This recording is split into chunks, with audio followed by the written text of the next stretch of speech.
आप देख रहे हैं ब्रजभूमि न्यूज। ब्रज की सांस्कृतिक विरासत के दर्शन का माध्यम ब्रजभूमि न्यूज। ये इस बार का जो कुंभ यहाँ वृंदावन में लगा है, इसके विषय में आप क्या कहना चाहेंगे? देखिए, पहले तो मैं अपने माननीय मुख्यमंत्री योगी जी का तहे दिल से आभार व्यक्त करूंगा कि मेरे जीवन काल ये चौथा कुंभ है और मैंने अपने जीवन काल में ऐसा अद्भुत कुंभ नहीं देखा। इतनी सुंदर व्यवस्था, मतलब प्रशासन की व्यवस्था, सफाई की व्यवस्था, ऐसी अद्भुत व्यवस्था सिर्फ योगी जी से कर सकते हैं। और देखिए, अभी मैं यमुना में जो जल देख रहा हूँ, जैसे 20 साल से ये यमुना में जो जल था वो बहुत दूषित हो चुका था, आचमन लेने की भी संभावना व्यक्त नहीं कर सकते थे।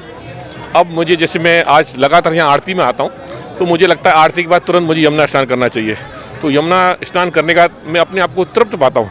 तो मुझे लगता है यहाँ लाखों लोग यहाँ यमुना स्नान कर रहे हैं और मैं सबसे ये सुनता हूँ कि ये यमुना स्नान करके परमानंद की प्राप्ति हुई।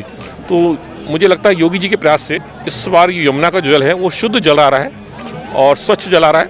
और पूरी व्यवस्था, यानी कि यमुना जो कहते हैं ना शुद्धिकरण, मुझे लगता है कि यमुना शुद्धिकरण का जो लक्ष्य है योगी जी ने कम से कम कुंभ में तो उसको पूरा कर ही लिया। और ये जैसे रही कुंभ की बात, तो मुझे लगता है कि जैसे 17 एकड़ में कुंभ लगता था, इस बार 68 एकड़ में, यानी कि ये बहुत बड़ी उपलब्धि है योगी जी की। दूसरा, जैसे पहले 30 से 35 अखाड़े आते थे, इस बार 450 अखाड़े हैं।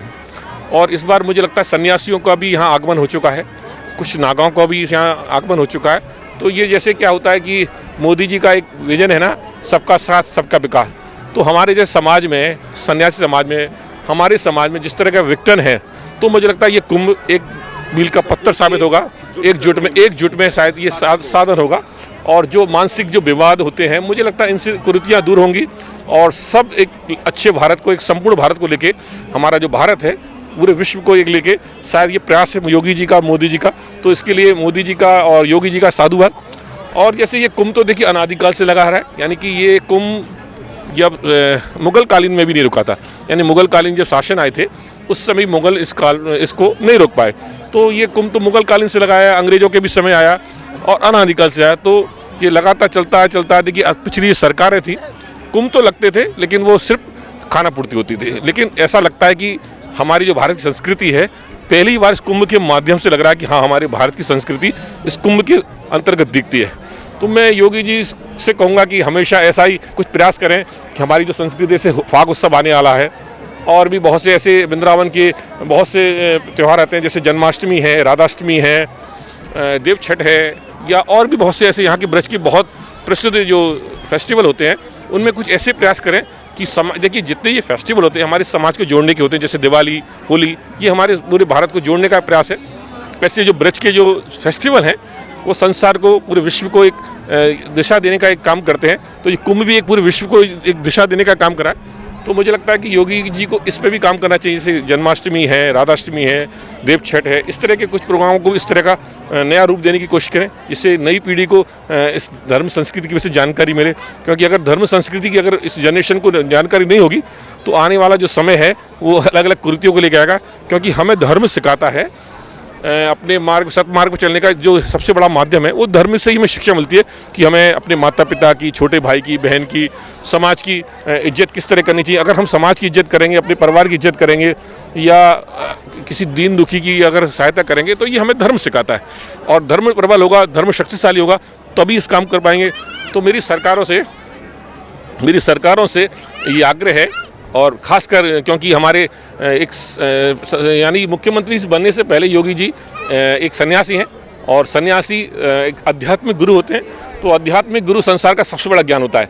क्योंकि देखिए, आप जितना भी एजुकेशन लीजिए, एक डॉक्टर किताब पढ़ के लेगा, एक इंजीनियर किताब, देखिए आध्यात्मिक गुरु उस शिक्षा से भी ऊपर होता है, क्योंकि वो अध्यात्म से पहले उस चीज़ को परख लेता है कि संसार किस दिशा में जा रहा है। तो योगी जी एक आध्यात्मिक गुरु हैं और वो आध्यात्मिक दृष्टि से समझ सकते हैं कि दिशा को किस तरफ ले जाना चाहें। तो योगी जी की मतलब ये समझी प्रयास तो है ये, और हम लोग क्या है कि ये उनसे आग्रह कर सकते हैं और कर भी रहे हैं। एक बीच में मेरा एक प्रश्न है जी, वो मैं सबसे ही करता हूँ जी, क्योंकि ये आवाज़ उठ रही है जी कि इसको कुंभ पूर्व वैष्णव बैठक कहा जाता है, जी, इसको इस बार जी, बोला गया। जी। और उसको सरकार की तरफ से इसको किया गया। तो कुछ सन्यासियों ने, कुछ साधुओं ने, कुछ नागाओं ने और हमारे चतुर संप्रदाय, चार संप्रदाय, इन लोगों ने भी इसकी वो की है, मांग की है कि इस कुंभ को जो है महाकुंभ के रूप में इसको मान्यता दी जानी चाहिए। आपका इसमें सब क्या है? देखिए, एक्चुअल में कुंभ की जो परिभाषा है वो वृंदावन से ही है। देखिए, एक्चुअल मैंने कहा ना कि हमारे इतिहास को तोड़ मरोड़ के पेश किया है, हमारे इतिहास को दबाया गया। कुंभ की परिभाषा वृंदावन से ही है।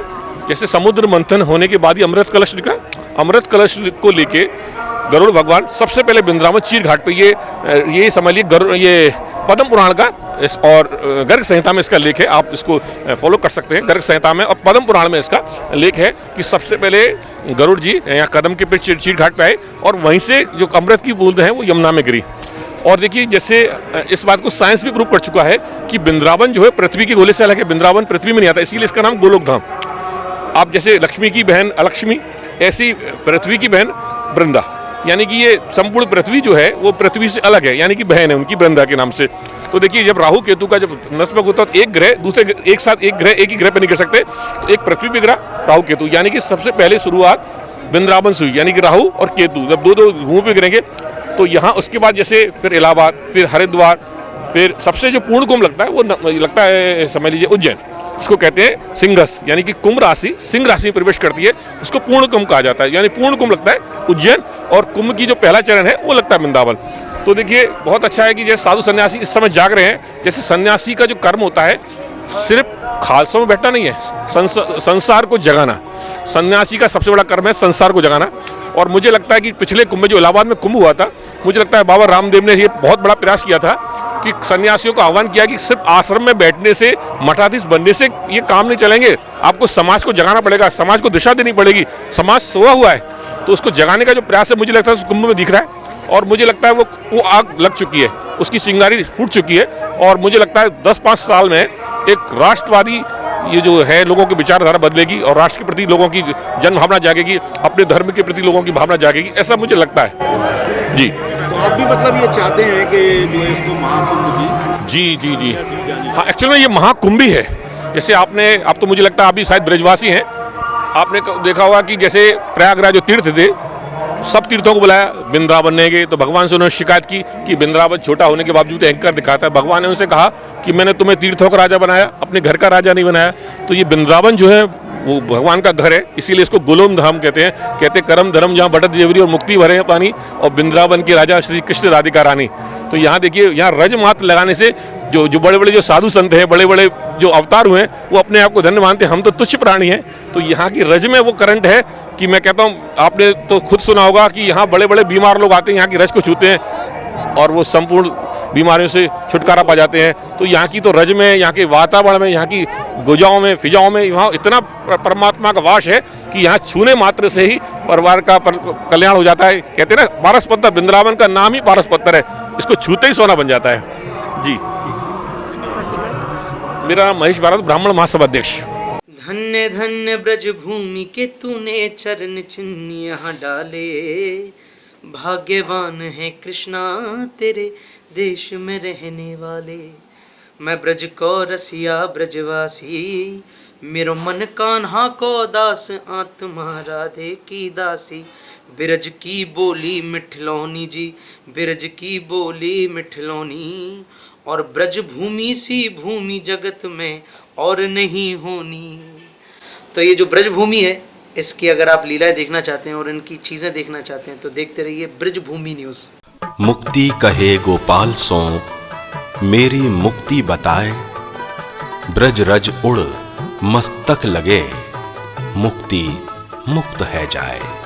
चारों धामों से निराला ब्रज धाम और उसकी विरासत, संस्कृति, खान पान, रहन सहन का जीवंत माध्यम ब्रज भूमि न्यूज यूट्यूब पर, जहां नित्य ठाकुर दर्शन, संत महंतों के आशीष वचन, भावपूर्ण भजन, ठाकुर रासलीला के नित्य दर्शन, आध्यात्म पर चर्चा और आपकी जिज्ञासा के उत्तर, साथ ही मुख्य आयोजनों का सीधा प्रसारण यूट्यूब चैनल के माध्यम से। आप जुड़ें ब्रजभूमि न्यूज से और ज़्यादा से ज़्यादा इस चैनल को सब्सक्राइब करें। आनंद लें ब्रजभूमि न्यूज़ का। यमुना का किनारा हो, प्रीतम प्यारा